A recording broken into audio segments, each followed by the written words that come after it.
what is culture, ja toinen on niin kuin, what is a culture. Ja, eli ne määrätyt kulttuurit, miten ne eroavat toisistaan, niin on hyvin vaikea niin sanoa, mikä on kulttuuri. Onko savolaiskulttuuri olemassa? Vai onko polvijärveläiskulttuuri olemassa? Onko suomalaiskulttuuri olemassa? Missä on raja niin kuin eri kulttuurien välillä? Koska voisi ihan hyvin väittää, että jokainen talous on oma kulttuuria, edustaa omaa kulttuuria siinä mielessä, että esimerkiksi jos joskus niin kuin pienenä söit vaikka jouluaterian niin kuin naapurin kotona, huomasit, että niiden jouluateriat oli hieman erilaiset kuin mikä oli siinä 200 metrin päässä omassa kodissa. Et missä vedetään raja on hyvin vaikea sanoa.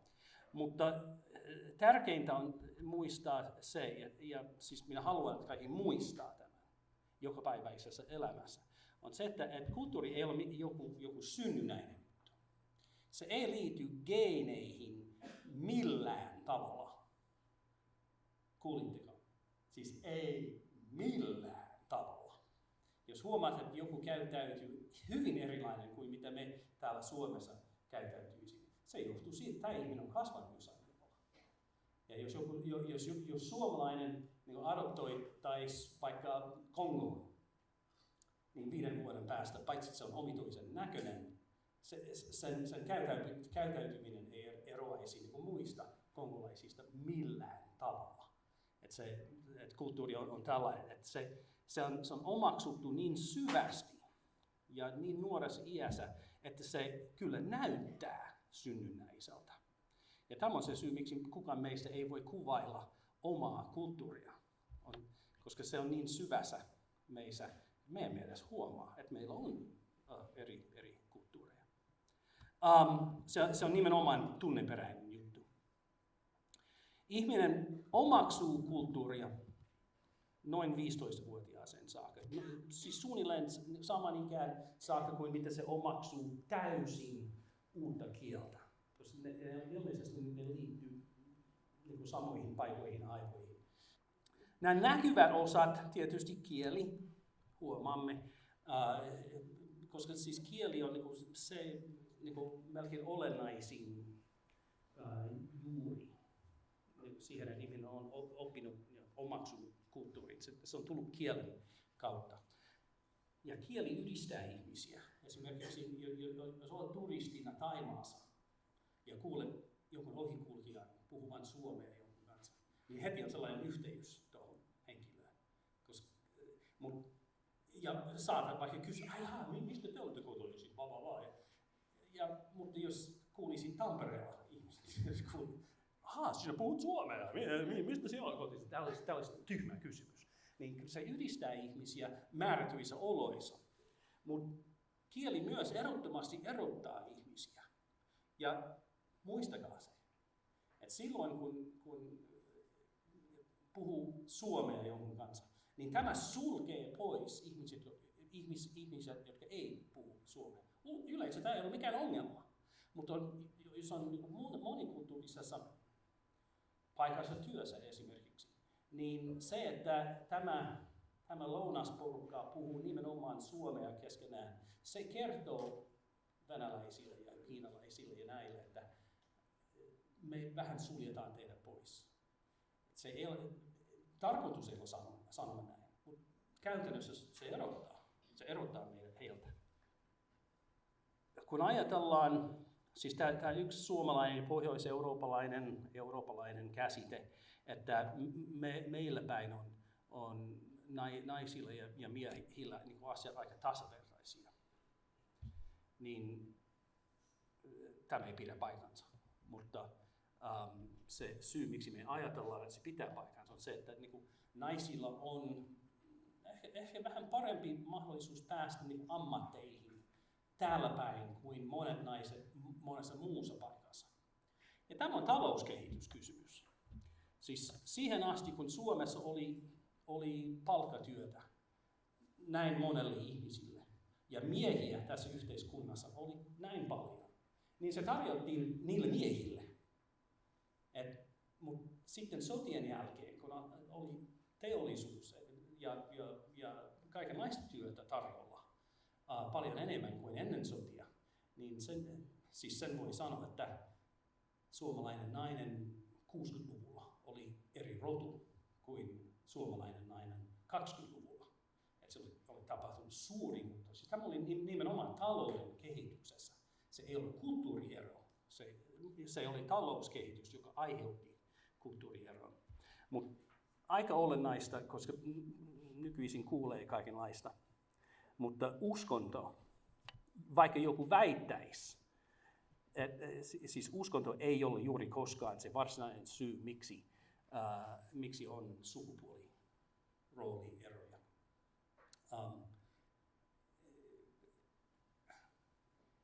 Se on talouskehitys. Se liittyy siihen. Jos joku ajattelee, että joo, no, mutta aika monet niin kuin islamilaiset naiset, ne jää kotiin. Niin, katolilaiset Boliviassa naiset jää kotiin, koska se on määrätynlainen talouskehitys. Mutta sitten nämä näkymät osat, siis tämä on melkein niin kuin olennaisempi, että muistaa ja huomaa, että on olemassa niin kuin näkymättömiä osia kulttuurista. Yksi on tämä leimautuminen, tai miten niin kuin ihmiset niin kuin on yhdessä kulttuurissa, niin kuin, miten ne usko itsestään. Koska jos ihminen ajattelee, esimerkiksi niin suomalaiset ajattelee, että me suomalaiset, me olemme niin kuin aika rehellistä kansaa. Tai me suomalaiset, me olemme kyllä aika ahkeria. Nämä on kaksi, mitä minä en tarkoita tätä niin pahalla mitenkään. Mutta siis miten niin? Siis jos haluat nähdä niin ahkeria, niin katso meksikolaisia Yhdysvalloissa. Se on ahkera. Siis se ei tee mitään muuta kuin töitä ja säästää ja lähettää rahaa kotiin ja tämän tyyppistä. Ja rehellisyys, siis jos sanoo, että me olemme rehellisiä, niin eikö se tarkoita, että jos menet johonkin muuhun kulttuuriin, niin ne ihmiset eivät ole niin rehellisiä kuin me.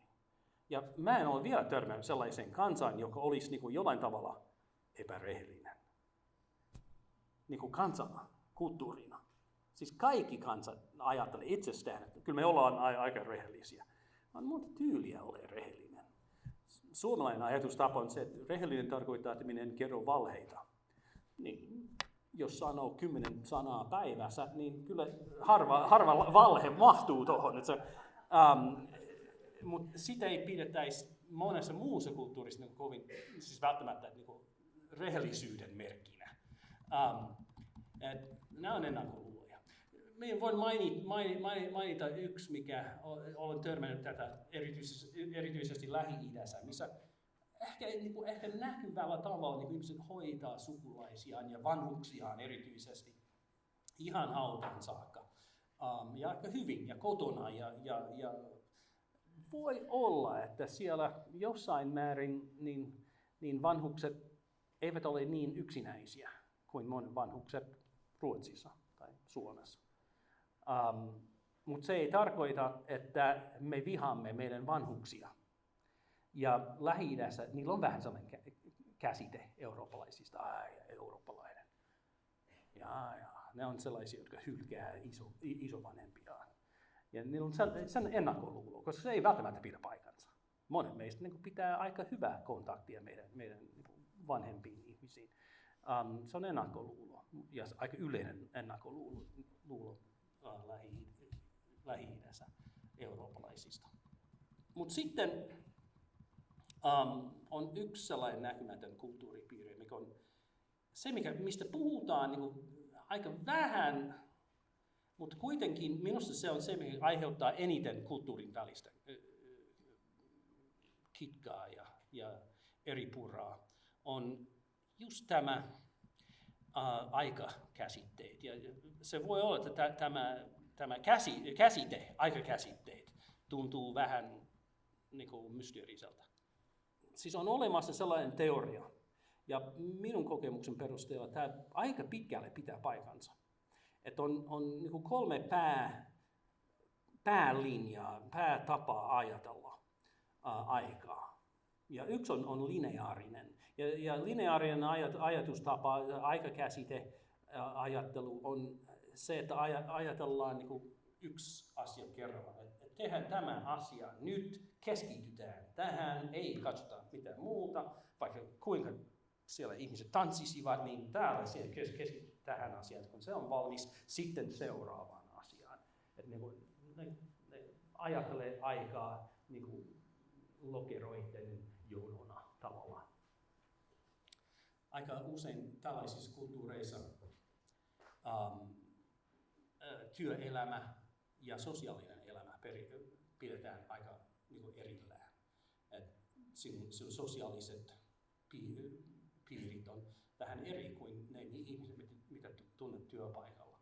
Ja päinvastoin monessa moniaktiivisessa tai reaktiivisessa kulttuurissa, niin ne on usein samat henkilöt.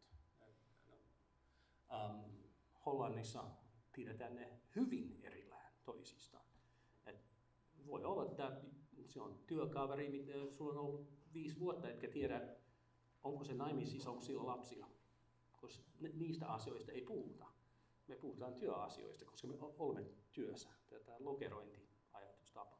Moniaktiivinen kulttuuri on se jonglööri-ajatustapa. Se, että hoidetaan monta asiaa samanaikaisesti. Mä puhun yhden ihmisen kanssa ja minä olen puhelimessa niin toisen ihmisen kanssa ja samalla me olen pompimassa jalkapalloa jalassa. Ne on niin tällaiset kulttuurit, missä arvostetaan ihminen, joka pystyy hoitamaan monta asiaa kerralla. Se pidetään hyvänä asiana. Lineaarisessa kulttuurissa tällainen ihminen katsotaan hyperaktiiviseksi idiootiksi. Se ei osaa hoitaa mitään kunnolla, koska se on yrittämässä tehdä liikaa samanaikaisesti. Mutta Etelä-Eurooppa on enimmäkseen moniaktiivinen, Pohjois-Eurooppa on enimmäkseen lineaarinen, ja italialaiset tuottavat Ferrareita, ja saksalaiset tuottavat Porscheja ja Mercedeksiä. Kyllä hyvin tuloksi tulee vaikka monen kulttuuritavan tuloksena. Mutta sitten reaktiivinen, mikä on aika yleinen ajatustapa Kauko-idässä, jossain määrin Intiassa, itäisessä Afrikassa, niin se on se, että yrität pyrit harmoniaan, teet niin kuin muut tekee, pukeudut niin kuin toiset tekee. Kaikki toimii parhaiten tällä tavalla.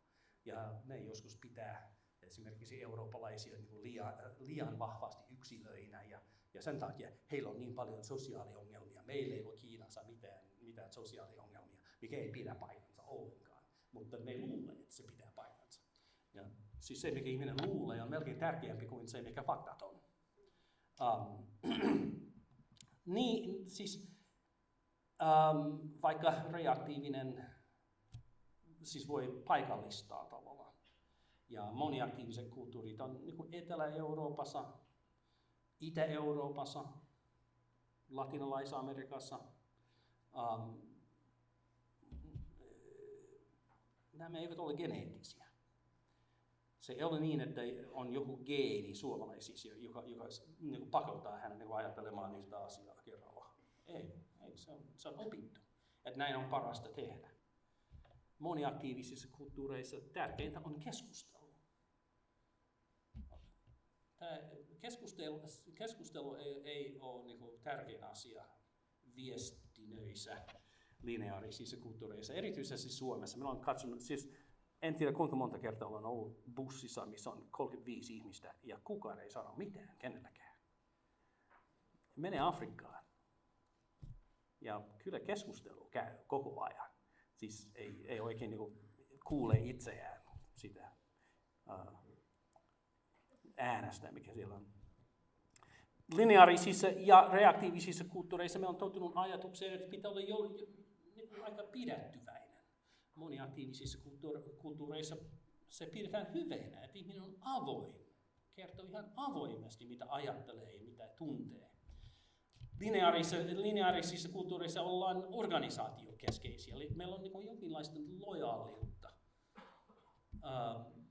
niin meidän omaa organisaatiota kohtaan, sitä firmaa, missä ollaan työssä. moniaktiivisissa kulttuureissa ei ollenkaan. Niiden lojaalius on nimenomaan niitä ihmisiä kohtaan, jotka ovat siinä työpaikassa.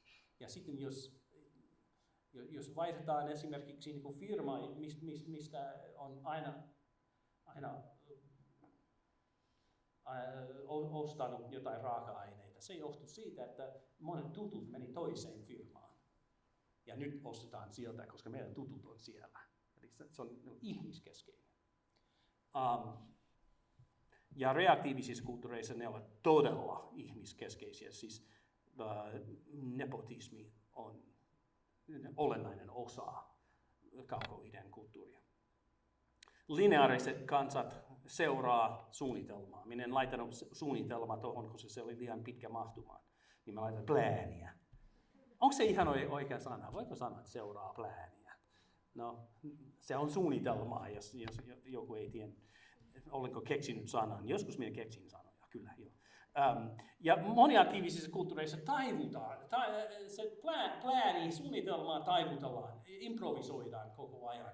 Ne on aika hyviä improvisoimaan, moniaktiiviset. Sanoisin, että se on hyvä meidän olla tietoisia tästä. Siis minkä näköiset me olemme, niin kuin sanotaan moniaktiivisen kulttuurin ihmiselle. Siis yksi on se, että me olemme aika kylmän tuntuisia. Kun espanjalainen kuvailee saksalainen, ensimmäinen sana, mikä aina tulee, on kylmä. Ne on kylmiä.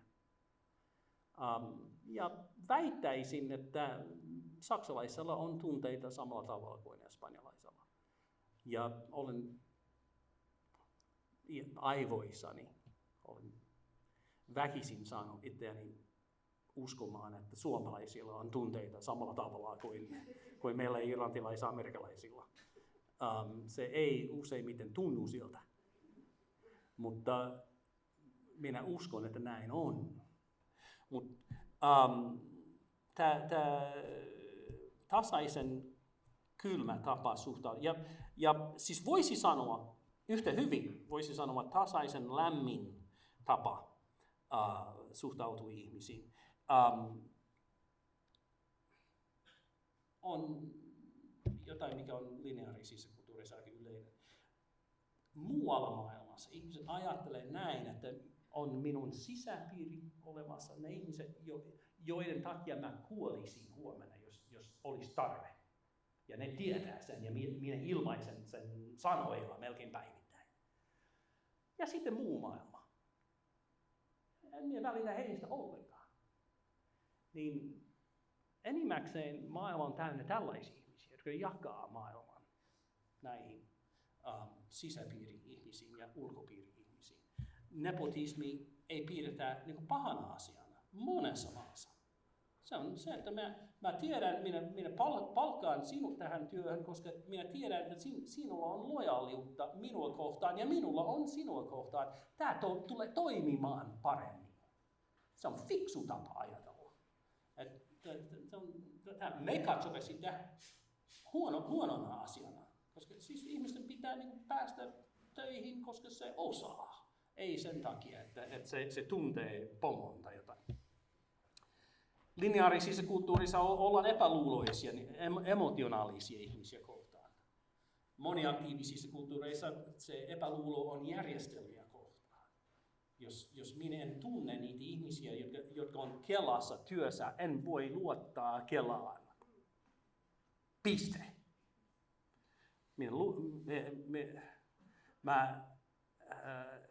Minä luotan minun sukulaisiin ja minun hyviin ystäviin. Ja reaktiivisissa kulttuureissa tämä epäluulo tunnetaan nimenomaan ihmisiä kohtaan, jotka eivät tunnu olevan kovin harmonisia. Sellaisia, jotka eivät hymyile tarpeeksi. Eli kiinalaisilla ja vietnamilaisilla se voi olla hyvin kova pala.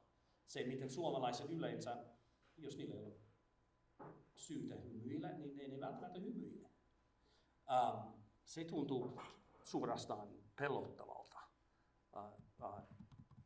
idän ihmisistä. Tässä lopussa haluaisin sanoa, että minä en tarkoita missään tapauksessa, että se monikulttuurinen työympäristö, opiskeluympäristö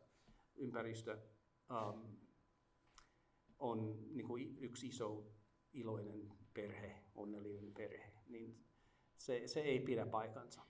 Se on katastrofi, joka odottaa tapahtumista.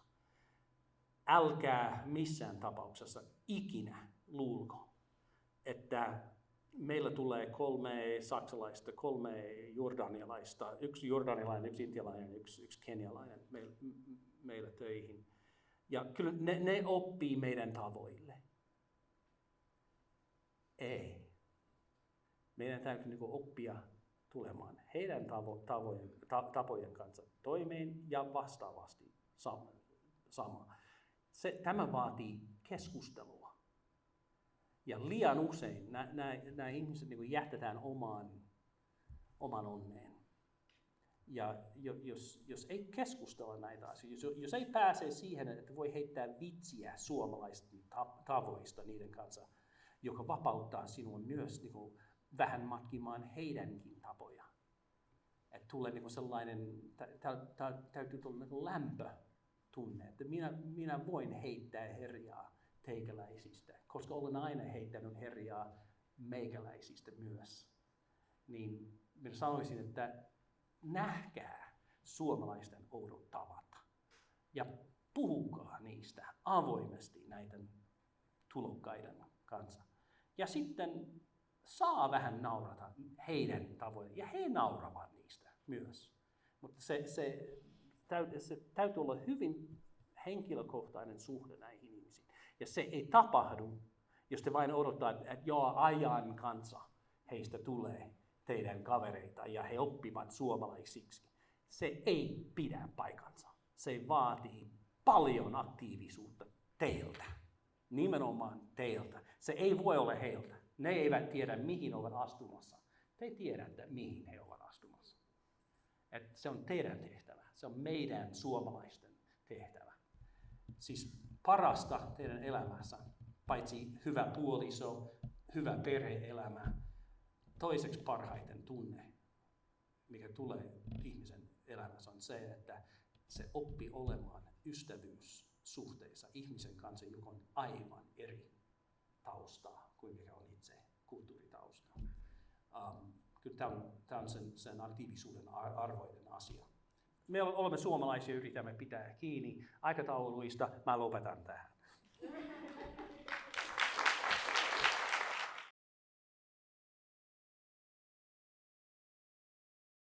Tämä teema on, miten opettaja voi olla tukemassa maahanmuuttajataustaista opiskelijaa silloin, kun ollaan tekemisissä semmoisten asioiden kanssa, että heitä ohjataan työpaikalle ennen kuin he menevät sinne työpaikalle. He ovat siellä työpaikalla ja sitten miten siitä eteenpäin.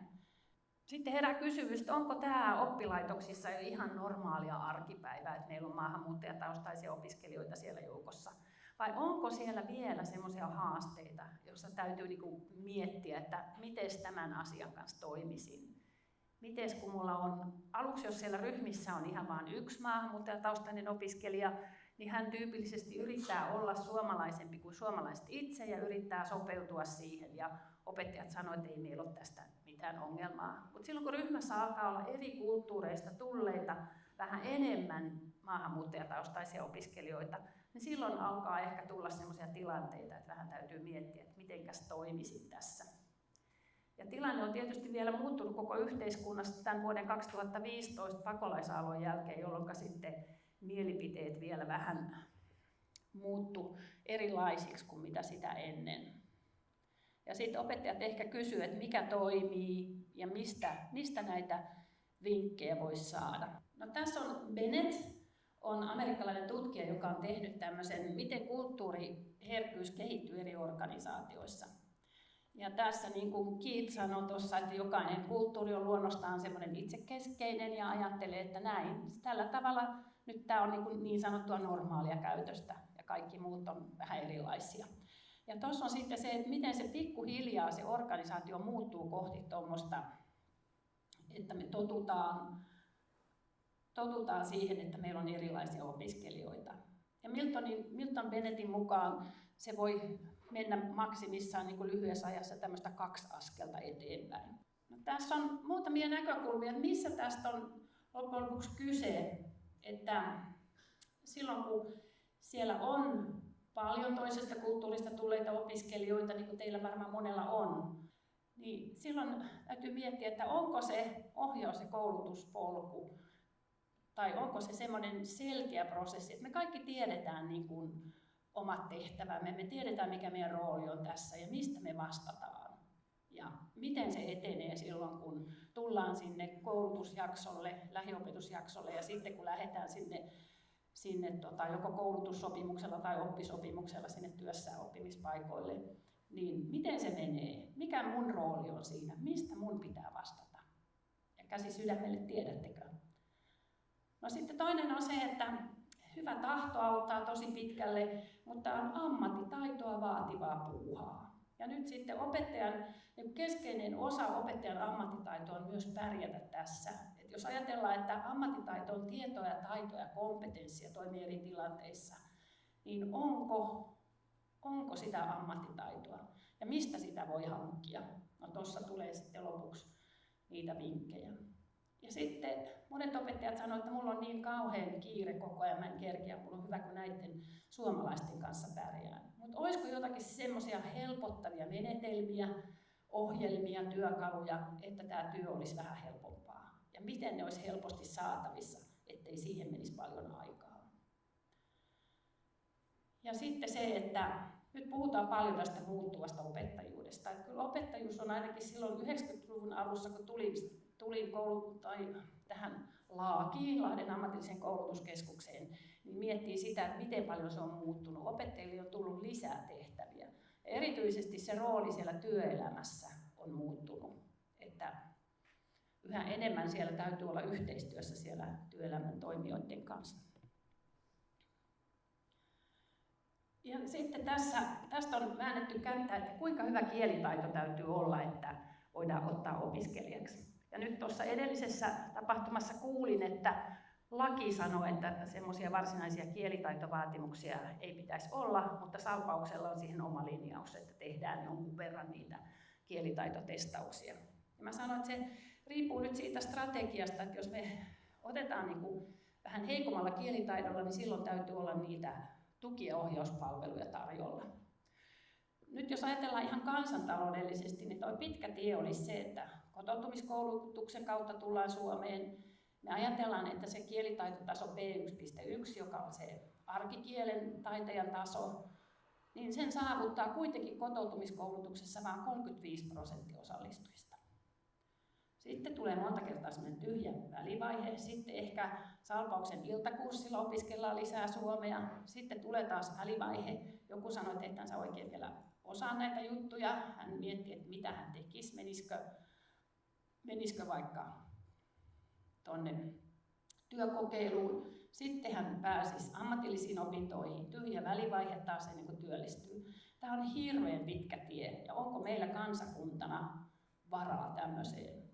Sitten mietitään, että olisiko se lyhyempi polku sittenkin se, että kotoutumiskoulutuksesta siirryttäisiin hieman vähäisemmällä, en mä sano, että kielitaidottomana, vaan hieman vähäisemmällä kielitaidolla sinne ammatillisiin opintoihin, joka aiheuttaa sen, että siellä opettajan rooliin tulee myös sen ammattikielen opettaminen. Ja samalla myös työkulttuurin opettaminen, että hei, meillä Suomessa toimitaan näin. Ja sitten tietenkin se normaali ammattitaidon opettaminen, ja siitä voisi sujuvammin siirtyä sinne työelämään. Ja sitten se tarkoittaa sitä, että opettajilla ja ohjaajilla on vähän uudenlaiset roolit sekä siellä oppilaitoksessa että siellä työelämässä. Mulle aika paljon vielä vanhat opiskelijat soittelee ja kysyy, että apua, mitä mä nyt teen, että nyt mun palkka ei nouse, että miten siihen ammattiliittoon taas liityttiinkään. Ja tässä yksi soitti, että hän oli ollut luokassa ja hän oli kysynyt sitten, että voisiko vähän hitaammin mennä, että hän ei nyt ihan ymmärtänyt kaikkia asioita. Opettaja ei ollut jotenkin, tämä ei ollut siis Salpauksessa, vaan tämä oli erässä toisessa oppilaitoksessa. Ja sitten opettaja ei ollut jotenkin reagoinut siihen mitenkään ja sitten ne muut opiskelijat oli ruvennut nauramaan ja tämä opiskelija oli hyvin herkkä ja hän oli ymmärtänyt sen, että hänelle naurettiin. Ja hän rupesi itkemään siellä luokassa ja lähti pois ja sanoi, että hän ei varmaan enää uskalla tulla koko kouluun, että mitä hän nyt tekee. Eli tuossa mun mielestä toi, että se tunne, että joku välittää, siis olkoonpa se sitten ohjaava opettaja tai ammattiopettaja, on nimenomaan maahanmuuttajataustaiselle tosi tärkeä tunne.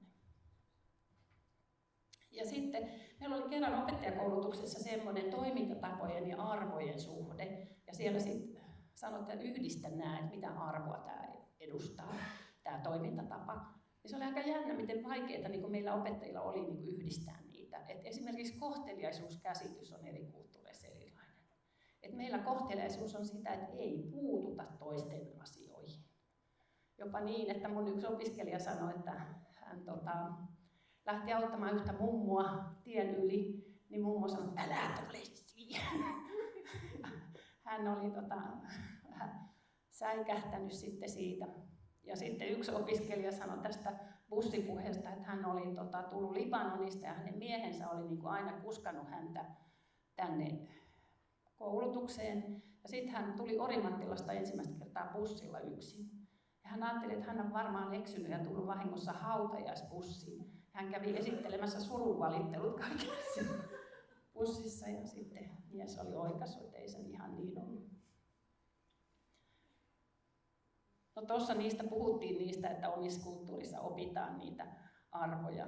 Ja sitten meillä on ihan hirveästi semmoisia kirjoittamattomia sääntöjä, semmoista hiljaista tietoa. Ja meidän ei niin kuin itsekään sitä oikein meinata keksiä, mutta meidän täytyisi niin kuin avata sitä, että miksi meillä toimitaan näin. Ja selittää ja kertoa niin kuin moneen kertaan, että miksi meillä esimerkiksi hitsataan näin. Tai no hitsaus on vähän huono esimerkki, koska siinä on tietyt standardit.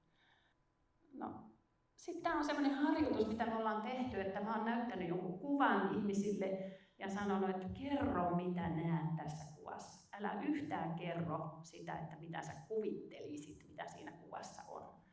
Niin se on tosi vaikeaa. Ihmiset aina sanoo, että mun mielestä siinä on ja ehkä siinä on. Mä sanon, että ei, kun sano vaan, että tässäkin kuvassa istuu ihmisiä. Yhdellä on kirja kädessä. Ja sitten se seuraava vaihe on se, että mä aina niin sanon, että no mitä sun mielestä ehkä tässä kuvassa on? Miten sä tulkitset, mitä tässä kuvassa on? Niin sitten alkaa, niin kuin, siinä on varmaan semmoinen ihminen ja toi varmaan tekee sitä ja ehkä näin. Ja sitten se kolmas vaihe on arvottaminen. Et sitten ruvetaankin sen oman tulkinnan perusteella arvottamaan sitä toista, eikä niinkään sen havainnon perusteella. Ja tämä on ihan luontaista meille ihmisille, ja se on aika mielenkiintoinen. Mutta sitten vielä semmoinen, että se havaintokin voi olla jo semmoista tulkinnanvarasta, että me nähdään niitä asioita, mitä me ollaan totuttu katsomaan. Et esimerkiksi Mona Lisa-taulu. Niin tavallinen taiteen tuntija katsoi, että siinähän on aika kaunis nainen. Sitten taiteen tuntija sanoi, että siinähän on upea valovarjotekniikka. Ja lääkäri sanoi, että se taitaa jostain kilpirauhasta tai tuberkuloosisairaudesta kärsiä. Että se meidän tieto siitä, taustatieto, vaikuttaa siihen, miten me hahmotetaan asioita. Me siitä tietenkin sen meidän vanhan kokemuksen perusteella toimitaan. No sitten, tämä on nyt nykypäivän kuuma aihe, tämä itseohjautuvuus. Tuolla peruskoulun puolella siitä aika paljon puhutaan, ja tuossa Etelä-Suomen Sanomissakin oli tällä viikolla taisi olla, että ilmiöoppiminen ja itseohjautuvuus, että pystyykö lapset siihen. Mä sanon, että se on aika vaikea taito, joka täytyy sitten, voi olla, että on sellaisia lahjakkaita tai jotka pystyy heti semmoiseen itseohjautuvuuteen. Mutta jos tulee semmoisesta kulttuurista, joka on ollut täysin opettajakeskeistä, että opettaja on sanonut, nyt istut siinä ja nyt luet tämän ja minä kysyn sinulta että ulkoa, että ensi kerralla, että luepas. Esimerkiksi mun kouluaika oli aika paljon tämmöistä osittain. Ja me kotoutumiskoulutuksessa tuolla ollaan tehty sillä tavalla, että pikkuhiljaa ollaan yritettykin niin prosessin tavoin saattaa opiskelijoita siihen, että he lähtisivät tästä opettajakeskeisyydestä kohti sitä itseohjautuvuutta.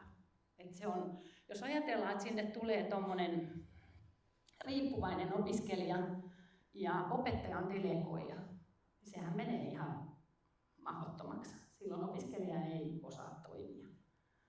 käypä sieltä netistä nyt etsimässä, käytä vähän lähdekritiikkiä ja kategorisoi ja teepäs tästä ja haepa sieltä netistä. Ja on kyllä aika vaikea semmoiselle opiskelijalle, joka on tullut täysin opettajakeskeisestä oppimiskulttuurista. Että tämäkin täytyy niinku jotenkin pitää mielessä ja muistaa, että pikkuhiljaa siihen opitaan. No, toukokuulla mä sitten kerran pyysin, kun mun opiskelija sanoi, että miksi minä voin mennä heti paikalla Suomessa töihin. Minä olen sentään korkeakoulun käynyt. Ja mä sanoin, että riippuu nyt vähän ammatista. Että kuinka paljon nuo pallurat menee päällekkäin, että kuinka paljon siinä ammatissa sinun kotimaassa on ollut sitä samaa, kun Suomessa on tämä vaadittava ammattitaito. Et mä oon kuullut siis erään lahtelaisen teollisuusyrityksen tuotantojohtajalta, että silloin kun tulee ruostumattoman teräksen hitsaaja semmoisesta maasta, missä on suurin piirtein samanlaiset standardit kuin Suomessa, ja on omakielinen nokkamies, niin nuo pallukat on aika paljon päällekkäin. Mutta sitten aika monessa ammatissa ne ei ole ihan niin päällekkäin. Et siellä on monenlaisia, esimerkiksi noi, sanotaan vaikkapa turvallisuusmääräykset ei ole monessakaan maassa niin selkeitä kuin Suomessa. Ja siellä on monenlaista semmoista ammatillista osaamista, esimerkiksi niin kuin tässä sanotaan se kielitaito ja sitten se lähtömaan se kulttuuri, mikä siellä työpaikalla on ollut. Että monia asioita täytyy omaksua. Mutta sitten se osa, mikä tuossa menee päällekkäin, niin se olisi sitä heti tunnistettavaa osaamista. Et monilla meidän opiskelijoilla on valtavan paljon osaamista. Sitä täytyisi vaan pystyä tunnistamaan ja hyödyntämään ja viemään edelleen sitä taitoa sen työpaikoille.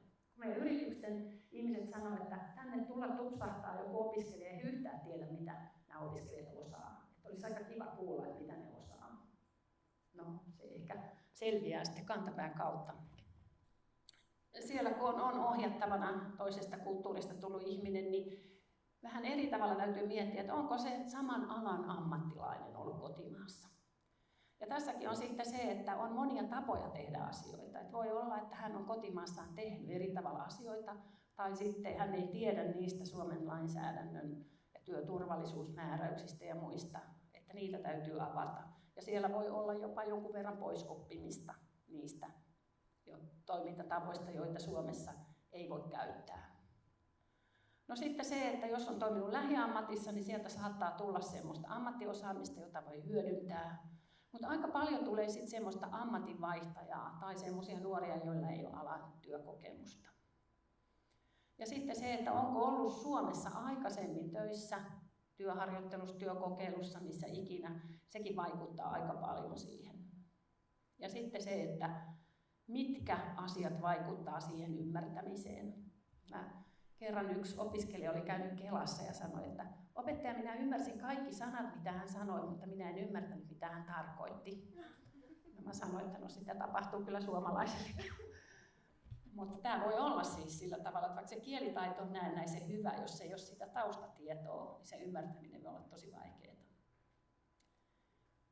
Ja sitten tuossa siitä ajankäytöstä nyt, niin jos mahdollista, siitä voisi vähän vinkkinä niihin toimintatapoihin ja hallinnollisikin toimiin.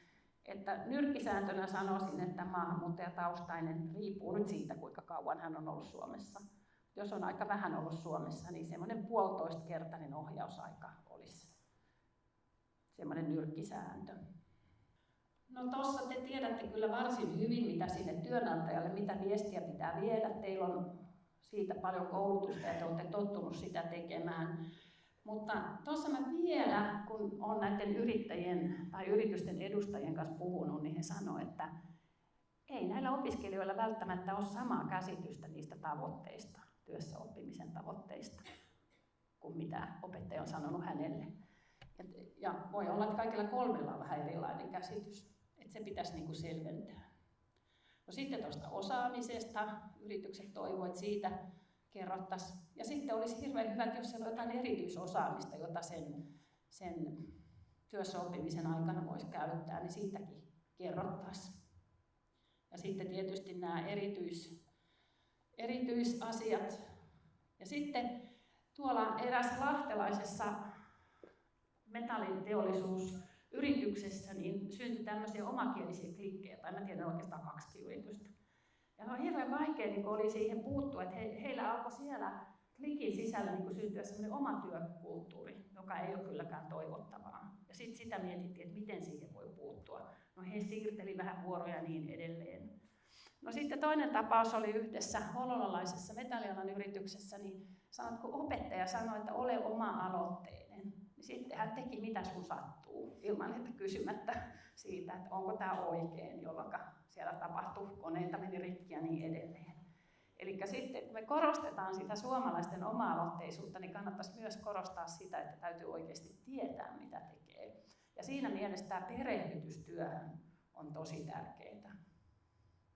Koska sitten kun on kiltti tai on semmoinen, että minä teen niin kuin opettaja sanoo, niin yrittää sitten vaikka mitä tehdä, kun ei uskalla kysyä. Eikä varsinkaan uskalla sanoa, että en osaa. Niin kuin tuossa tietyissä kulttuureissa, niin mä kerran olin selvittelemässä semmoista, että opettaja oli, tai työpaikalla oli niin kuin työpaikkaohjaaja sanoi, että teepäs tämä. Tai hän oli niin kuin esimies ja tämä opiskelija sitten ja kysyi, että osaatko tehdä tämän. Eihän hän kehdannut sanoa, että ei meillä ole vielä niin pitkälle menty koulussa, en osaa. Niin hän sanoi, juu. Ja sen jälkeen sitten tämä tuli uudestaan ja sanoi, että no ethän sä osannutkaan. No silloin alkoi tulla jo tämä häpeä siihen, että no etkö sä osannut, että osaatko sä nyt? No tämän häpeän takia opiskelija nyt enää ainakaan voinut sanoa, että en mä osannutkaan, se oli vaan. Ja silloin syntyi sitten taas, meni koneita rikki ja lähdettiin selvittelemään, että mikä tässä taustalla on. Eli sitten siihen täytyy kiinnittää huomiota, että miten niitä asioita avataan, kerrataan, näytetään. Et mä melkein sanoisin, että semmoinen hyvä konsti on se, että kun kertoo siinä perehdyksessä kertoo, niin sitten sen jälkeen pyytää kertomaan, näyttää ja siinä katseen alla pyytää tekemään. Se on ainakin semmoinen varmistus, 100% varmistus, että jos mahdollista, ainahan se jo, niin näin voisi menetellä. Ja mä toivoisin, että tämmöistä voimavaralähtöistä ohjausta ja opetusta olisi, että me lähettäisikin niistä sen opiskelijan vahvuuksista miettimään, että mitä ne rakennetaan siihen päälle. Eikä aina sanottaisi, tai en usko, että te sanottekaan, mutta takavuosina oli, että katsottiin niitä virheitä vaan. Ne täytyy totta kai korjata, mutta että lähdetään sitä ammatillista kasvua rakentamaan sen niiden olemassa olevan niin kuin potentiaalin päälle. Ja sitten on hyvä neuvottelemalla siellä työpaikallakin keksiä niitä ratkaisuja. No sitten kaikki, jotka on opettajakoulutuksen käynyt, niin tietää tämän Vygotskin lähikehityksen vyöhykkeen. Eli toisin sanoen, että opiskelija, kun hän saa juuri itse omalle tasolleen sopivia työtehtäviä tai oppimistehtäviä, niin hän pystyy ne tekemään, hän onnistuu niissä. Mutta jos ne on niin liian helppoja, niin hän kyllästyy ja ajattelee, että en mä viitti, hän turhautuu. Tai jos ne on liian vaikeita, niin hän ajattelee, että no en mä näitä ainakaan pysty ikinä tekemään ja hän niin lakkaa yrittämästä. No mä niin sanoisinkin, että miten suomalaisessa koulutusjärjestelmässä, että jos ajatellaan, että opiskelijoiden sisäinen motivaatio syntyy onnistumisen elämyksistä, niin kuin meillä kaikilla. Te tiedätte, että jos te yritätte vaikka golfia pelata 100 kertaa ja aina menee suteen, niin ei paljon kiinnosta. Mutta miten suomalaisessa koulutusjärjestelmässä pystytään tarjoamaan maahanmuuttajataustaiselle opiskelijalle onnistumisen elämyksiä? Kas siinä pulma. Ja silloin syntyy se paras sisäinen motivaatio. Se on aika iso kysymys. Ja sitten mä tuossa vielä sanoisin, että semmoinen, että kun opiskelijalla syntyy motivaatio, niin samalla syntyy opettajalla motivaatio. Että meidän opettajatyö on aika vaativaa. Että miten syntyy se maahanmuuttaja-opiskelijan opettajan yhteispeli? Miten syntyy ne onnistumisen elämykset myös opettajan työssä? Miten syntyy mielekkyys ja merkityksellisyys siinä? Se on opettajakin välillä on sen muukalaisuuden ja monikulttuurisuuden ja kaiken maailman konfliktienkin ehkä siellä keskellä niin aika neuvoton joskus. Ja myös opettajilla on tunteet. Ja tässä täytyisi niin miettiä, että miten me toimitaan, että jos on hankala tilanne, niin miten siellä meidän yksikössä toimitaan, kuka antaa apua ja kuka on ehkä semmoinen, joka on erityisesti erikoistunut näihin asioihin. Et meillä oli opetushallituksessa kerran semmoinen tilaisuus näistä asioista ja siellä mietittiin, että tietyt asiat on semmoisia ammattitaitovaatimuksia kaikille opettajille. Mutta sitten voisi olla, että esimerkiksi yksikkökohtaisesti tai miten vaan, niin siellä olisi jotain erikoisasiantuntijoita, jotka vois olla siellä semmoisina neuvonantajina siinä omassa yksikössä.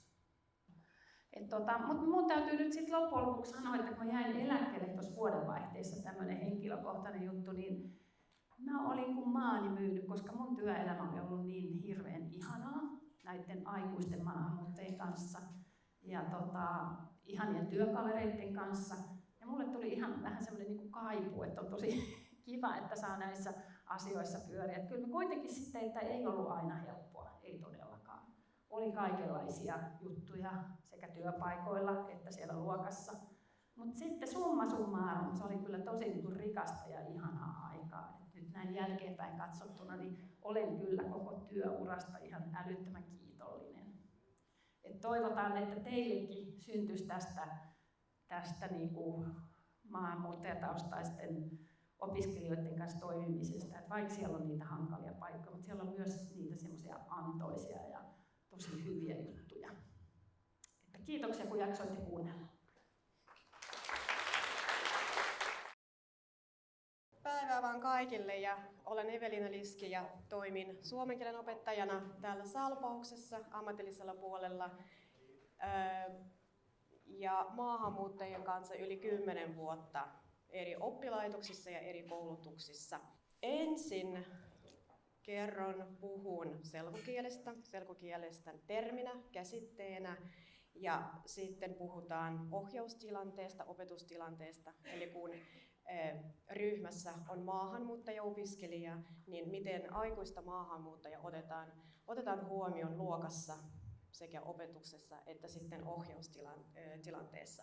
Siis selkokieli on suomen kielen muoto, joka on mukautettu sisällöltään ja sanastoltaan ja rakenteeltaan, eli sekä rakenteet että sanasto on tavallista helpompaa, eli tavallista yleiskieltä helpompaa ja selkeämpää.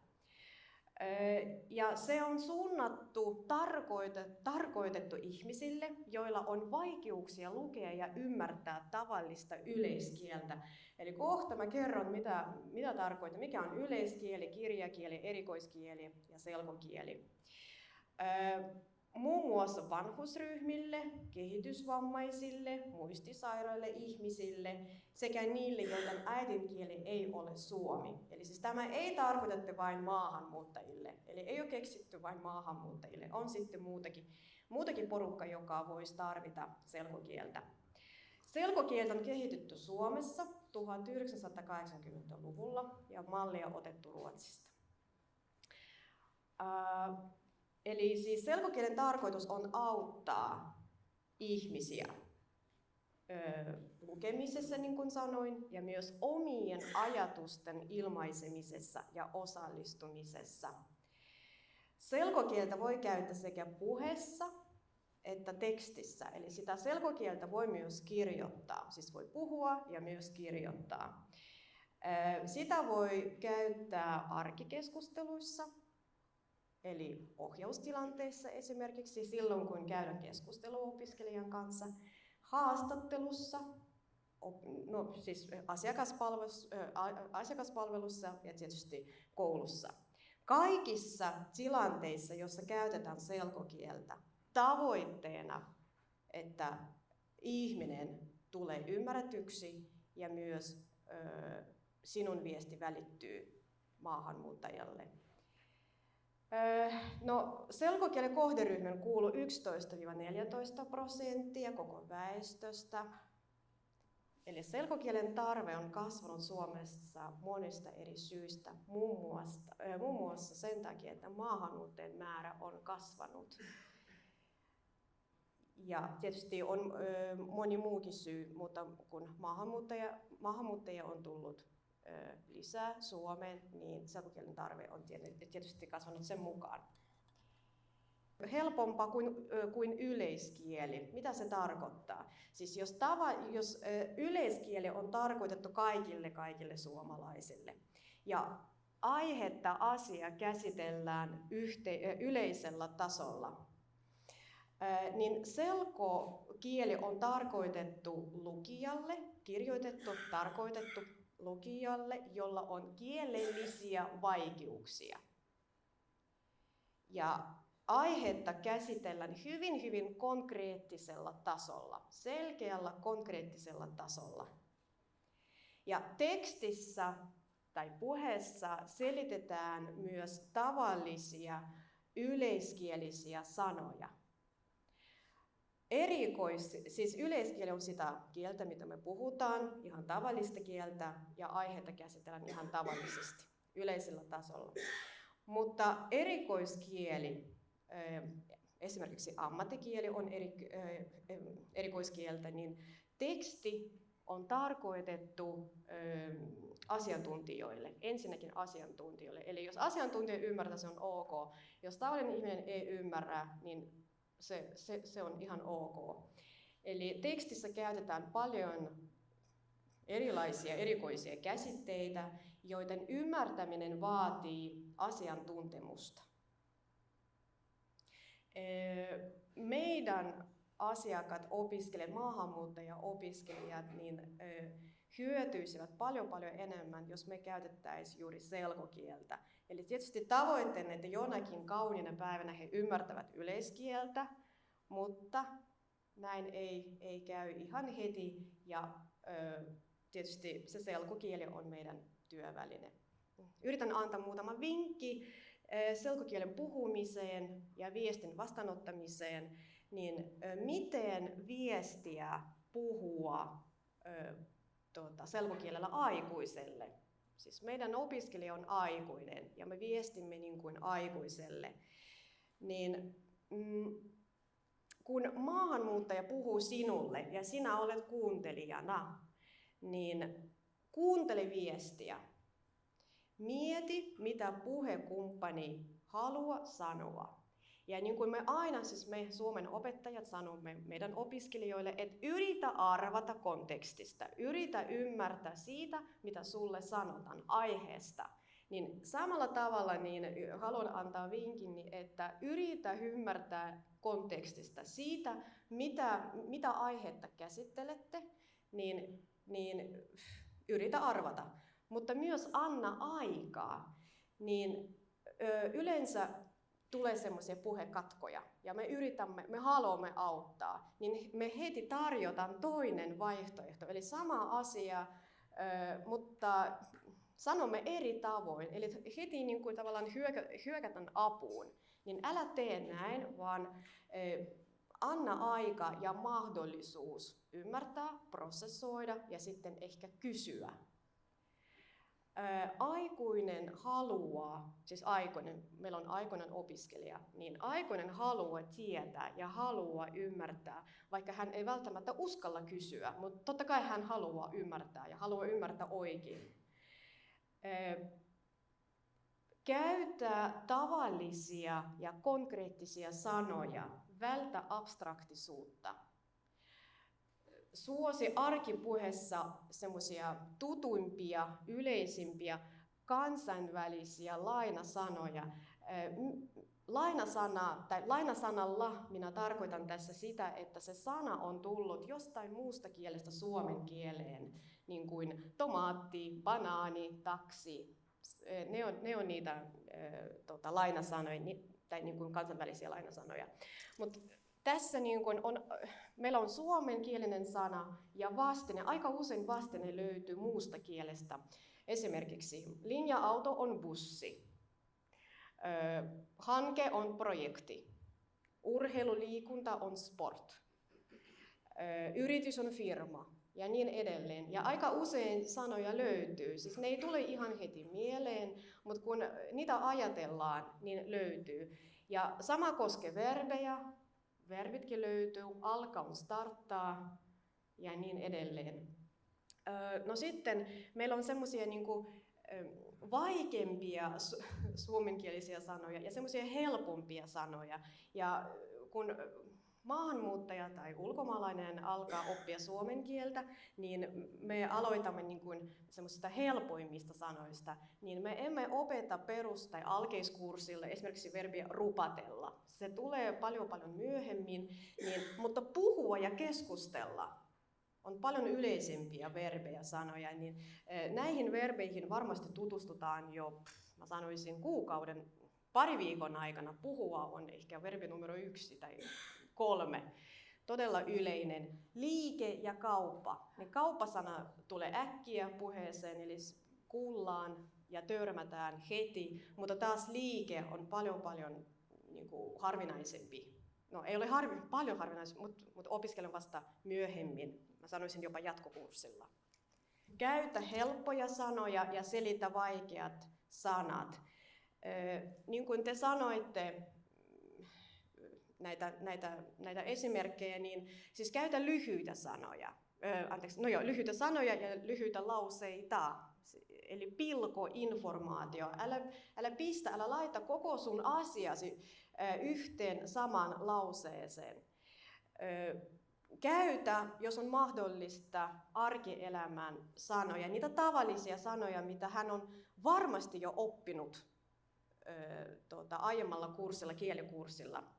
Ja mulla on tässä välttä erikoissanastoa, koska opiskelijat opiskelevat siis nyt ammattia, eli ovat ammattikoulutuksessa. Se on aika vaikea, olen samaa mieltä. Erikoissanastoa tulee tosi paljon, ammattisanastoa, mutta omaa murretta ja slangia, niin mä sanoisin, että tämä on ehkä numero 1.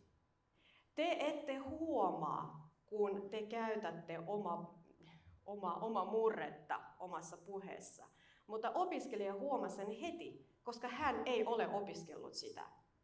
Hän opiskelee kurssilla tavallista yleiskieltä, jopa kirjakieltä, ja hän on oppinut sitä, ja hän tietysti ottaa sen käyttöön. Hän ottaa käyttöön sen, mitä on oppinut. Hän ei osaa tehdä murretta. Ja mä antaisin vinkiksi, neuvoksi, eli neuvo numero 1 ehkä tärkein, yritä välttää slangia ja murretta. Puhu luonnollista kieltä, tavallista kieltä ja äännä selkeästi. Eli se artikulaatio on tosi tärkeä. Niin kuin hidasta oma puhetta ja käyttää, niin kuin, mitä mä sanoisin, siis foneettisesti ole selkeä. Älä peitä suutasi, älä puhu näin, vaan sitten tavallaan niin kuin näin suoraan, että kuulija kuule edes mitä sä puhut. Puhu riittävän kuuluvasti, mutta älä huuda. Se on vaikea, mutta yleensä aika usein ajatellaan, että jos kerran olen sanonut, sitten kuulija ei ymmärtänyt, sitten mä toistan ja sitten mä huudan.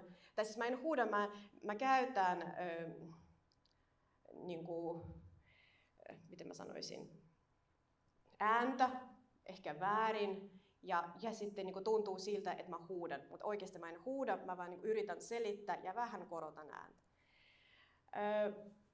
Osoittaa, että kuuntelet ja seuraat toisen puhetta.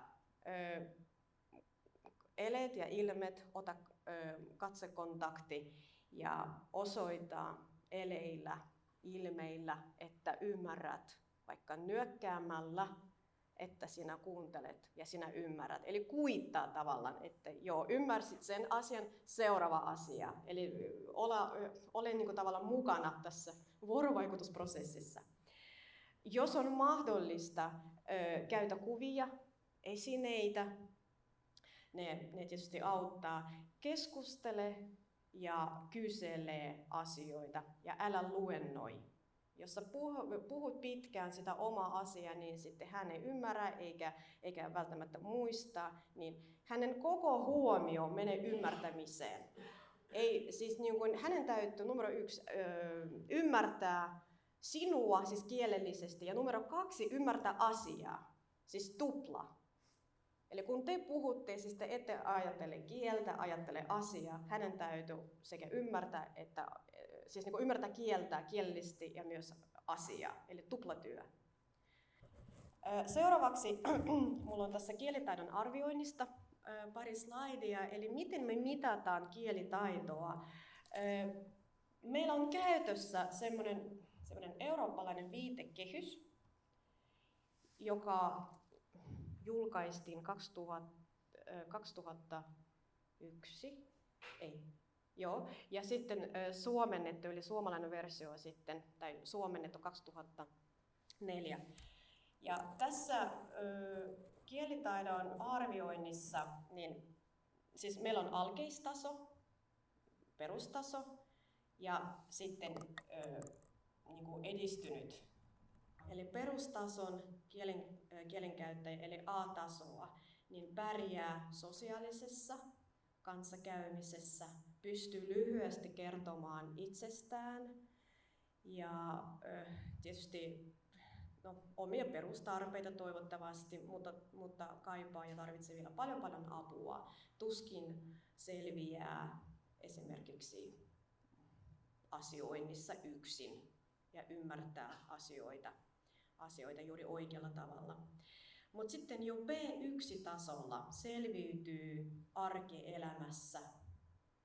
Ja ajatellaan, että B1-tasoa riittäisi sitten ammatillisessa koulutuksessa. Onko näin? No ei todellakaan. Ei todellakaan. Mutta sitten ajatellaan, että kielitaito kehittyy pikkuhiljaa ammatillisessa koulutuksessa tai sitten työelämässä. C-taso on jo hyvä, eli taitavan kielenkäyttäjän tasoa, ja C-tasolla pärjää jo aika hyvin missä vaan, mutta siihen on matkaa. Miten me varmistetaan, että kuuntelija on ymmärtänyt sinua? Siis teidän täytyy, kun teillä on opetustilanne, siis opetustilanteessa siis on muitakin opiskelijoita mukana. Jos on maahanmuuttajaryhmä, on toivottavasti niin kuin on aika ja resursseja niin kuin, käyttää enemmän aikaa. Niin kuin mä olen sanonut, kaksinkertainen määrä, 1,5, joo. Ei sitäkään välttämättä riitä, mutta on aikaa käyttää enemmän aikaa ohjaukseen esimerkiksi, mutta sitten kun on tai sitten opetustilanteessa, kun on pelkästään maahanmuuttajaryhmä, niin muista, että maahanmuuttaja-asiakas tai sinun opiskelija ei välttämättä ymmärtänyt sinua, vaikka hän nyökkää. Aika usein, eli hän ei halua tuntea häpeä, hän ei jaksa, ei pysty myöntämään, että hän ei ymmärtänyt. Yleensä ne sanoo, joo opettaja, minä kaikki tiedän, kaikki ymmärrän, kaikki osaan. Niin, ja sitten kun tulee asia, näyttämisen paikka, niin sitten tekee väärin. Eli miten sinä varmistat, että sinun opiskelija tai asiakas on ymmärtänyt sinua oikein? Miten sinä ilmaiset, että sinä et ymmärtänyt häntä? Ja miten sinä ilmaiset, että sinun opiskelija on ymmärtänyt? Siis kyllä hän väittää, että hän ymmärsi väärin. Eli jos sä huomaat, että hän ymmärsi väärin, niin miten ilmaiset näitä asioita? Toista ensin samalla tavalla, eli toista sama asia toisen kerran samalla tavalla, koska voi olla niin, että se epäymmärrys johtuu ihan eri syystä. Jos ei auta, vaihda sanoja ja sanamuotoja, rakenteita, ja taas pilko informaatio pienempiin osiin. Ja se, mitä mä itse käytän omassa opetuksessa tai ohjaustilanteessa, aloitan tärkeästä. Eli mä aloitan avainsanasta. Eli onko tärkeä aika, onko tärkeä paikka vai onko tärkeä tehtävä, niin aloitan tärkeästä. Eli mä en puhu mitään muuta, mä sanon sen yhden avainsanan ja aloitan ja katson mikä reaktio tulee. Tuleeko mitään reaktiota? Taas odota, kun kuuntelija kuittaa. että hän on ymmärtänyt asian. Ja lisää pikkuhiljaa informaatio pienin annoksin. Ja taas odota kuittausta. Sinä voit tietysti pyytää, että hän toistaa omin sanoin sen, mitä olet sanonut. Näin sä varmistat, että hän on ymmärtänyt oikein. Eli toista, mitä minä sanoin, ja tietysti varmasti hän yrittää toistaa omin sanoin. En usko, että hän pystyy toistamaan ihan samaa. Niin. Ja sitten kuuntelet, onko asia niin. Kun sinä et ymmärrä, pyydä toistamaan. Toista sinä itse. Yritä käytä hänen sanoja, ei sinun hienoja sanoja, vaan puhu hänen sanoin. Eli pyri siihen, että sä käytät hänen sanastoa.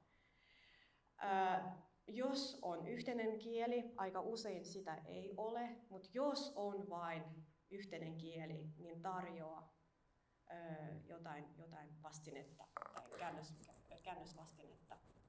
Ja nyt tulee tärkeä asia.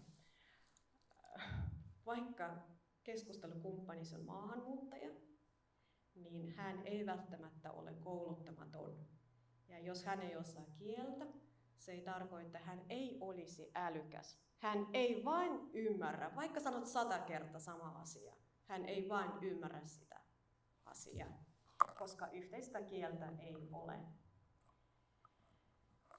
Se, mitä mä haluaisin myös, että mietittäisiin yhdessä tai mietitte itse, niin mistä mahdollinen ongelmatilanne johtuu tai väärin ymmärrys, käsitys johtuu.